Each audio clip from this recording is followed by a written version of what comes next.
I'm Mark J. Gregson. I'm the New York Times bestselling author of the Above the Black trilogy. My book, Sky's End, is in development as a major motion picture with Antoine Fuqua's Hill District Media. And my book, as of this video, is planned for release in 7 languages. I'm also a middle school English teacher, and one of the most common questions I get is, how do you write a story? How do you write stronger sentences? So that's what I'm going to be covering today. Before I dive into this, just as a quick disclaimer, just keep in mind that writing is an art form. Creating books is an art form.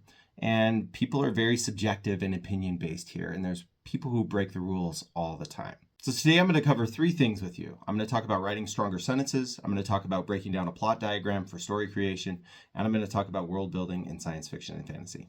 The first thing I'm going to be talking about today is writing stronger sentences. This is going to include talking about active versus passive voice, and this is really one of the ways that you can immediately improve your writing.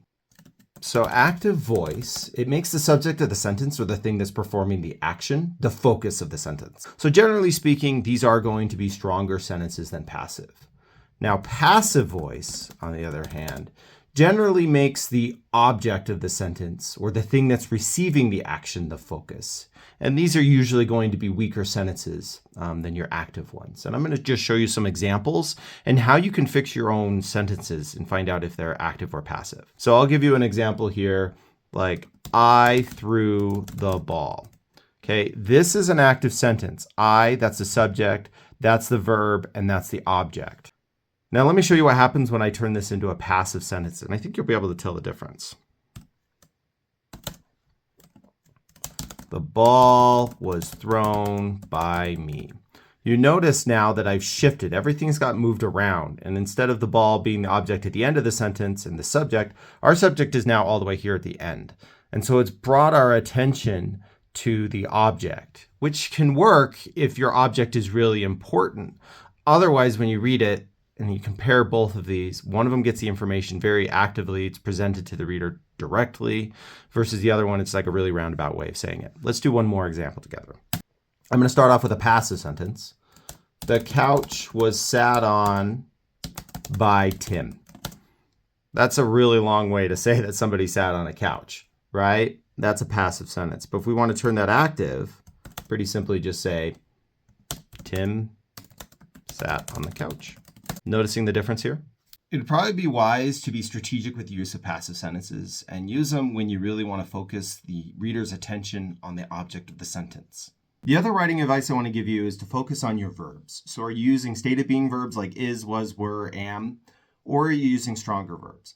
Not that you can't use those is, was, were, and are, but if you use a stronger verb, that's usually going to create a better picture in the reader's mind and give him an idea of what's happening in the story. Some of our state of being verbs are like is, was, were, are, be. But if your story is always, I am this, I was that, it might be time to rewrite some of your sentences. You can still use these, but it might be time to rewrite some of them. For example, I could say, I am hungry. That's an okay sentence. That's fine, especially it's very conversational. But if you want to create an image in the reader's mind and you want us to feel like we're there with your character, then you could change it to something like, my stomach rumbled. That gives the reader something to picture. Let's do another example. There were a bunch of trees on the hill. I think we can do better than that. What's a bunch look like? There were. Hey, I'm not getting a great image from this, but I think we can say the same thing in less words and create a better image. A cluster of trees crested the hill. My second bit of writing advice today is understanding how a plot diagram works and how it can help you succinctly tell your story. This is what a plot diagram looks like, and some of them I actually found online that you have little boxes that you can fill in. So you have your exposition, your rising action, your climax, your falling action, your resolution. But there's also one right here that we'll talk about that I like to think of as like the 6th part of a plot diagram that you're going to want to include in your story. Your exposition is at the very beginning of your story. This is your setup. It includes your introduction to who is likely going to be your main character or characters. It's going to give you a sense of the setting. So like when and where is your story taking place? Sometimes writers make the mistake, or I shouldn't say mistake because it can work, but it's very challenging, of starting their book immediately with a big battle between two warring factions that we've never met before, featuring characters. This is the first time we're seeing them. It can be really challenging for readers to identify and connect with their characters and care about what's happening because they're just being flooded with too much. It's like drinking out of like a fire hydrant. It's just so much. So generally speaking, you want to have your story start up in a way where we get to know our characters a little bit before the action starts. Next, then you're going to have right around here, this is the inciting incident. And this is the moment when your character's world like changes forever. They're never going to be the same. This is like Frodo Baggins inheriting the ring, right? This is Bill Murray's character in Groundhog Day when he realizes he's going to be living the same day over and over and over again. This is the thing, basically, it's the catalyst that sets your character in motion towards achieving whatever their goal is. Then you're going to have your rising action. As you notice, I really like this plot diagram because it emphasizes just how much of your story takes place in the rising action. In fact, the vast majority of your story should be within the rising action. Here, your character should have a goal or some sort of goal by now, but things are standing in the way of getting it. And that's where conflict comes from. Your character wants something, but they can't get it for whatever reason. At times, as this is happening and moving up toward the climax, your character is going to look like they're successful, but then something is stopping them from ultimately, achieving their goal. Maybe it's Batman trying to capture the Joker, and maybe the Joker is imprisoned, but then he breaks out, right?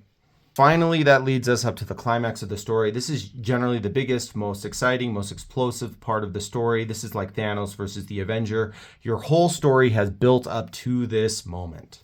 Here is our falling action. And I actually think of the falling action like really small, unless it's like Lord of the Rings where it's going to go on for like 45 minutes after the climax. Generally speaking, the falling action doesn't go on for a super long time, but it's any of the events that immediately follow right after the climax that helps us build up to our resolution, which is the very end of our story. Does everything have to be resolved here? No. In life, that's often not the case, that everything is tied up in a neat little bow at the end.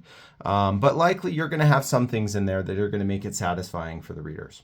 The last thing I'm going to be talking about today is world building in science fiction and fantasy.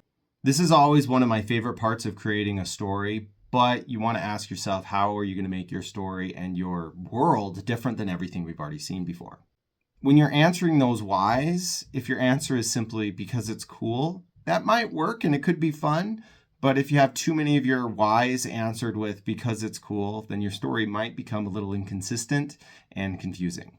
So for example, in my world, in Sky's End, you have floating islands in the sky. I had to ask myself, why are there floating islands in the sky? And I'm not going to spoil that for you. You have to read the book.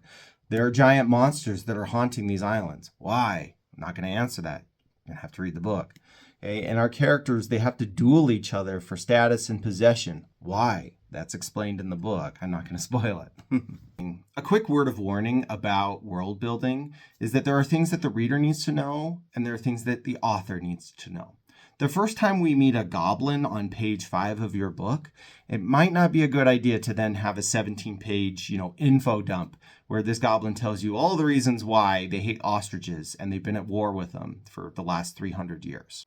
Most likely, if you come up with that information right there, you're going to bore your readers to tears. Instead, try to space out that information when it's natural and seamless and when it's something that the reader needs to know. And sometimes it's really good to actually leave the reader questioning and wondering. That's the game between the reader and the author. And also, that's how you can build in twists. Readers are going to feel like shocked when you have led them in a certain direction, but actually it was somewhere else.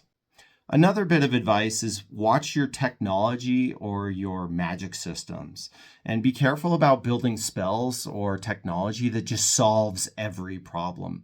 Because if you have a simple solution for every problem, then your problems are not really problems at all. Like, why don't they just press the murder all the bad guys button again? That worked last time. Also, you want to ask yourself, if you're building a world like, say, with kings and queens and castles, what makes yours different than Lord of the Rings, Game of Thrones, The Witcher series? Because those have done those pretty well, and you want to ask yourself what makes yours different than those. So Sky's End does have kings and queens in it, but the way I approach it, especially if you've read the book, you're going to know that the way I approach it is much different.